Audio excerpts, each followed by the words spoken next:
Ma'am, আমি নতুন student, আমি কি ভেতরে আসতে পারি? ঠিক আছে, যা। ওই ম্যাম এইভাবে কাঁদছে কেন? আজকে না ম্যামের মেয়ের জন্মদিন।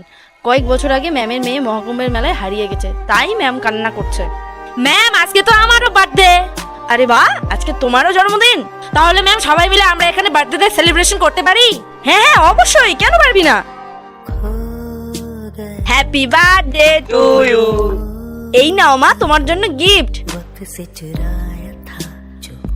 বেঙ্গি, এই দেখ একটা ব্রেসলেট এখানে পড়েছিল, এটা কি তোর? হ্যাঁ, এটা আমারই হয়, এটা আমার মায়ের দেওয়া শেষ চিহ্ন। এই নে মা, এই ব্রেসলেট, এটা সবসময় তোর কাছে রাখবি। তার মানে এ আমার মেয়ে। जदरिया जीनी रे जीनी जदरिया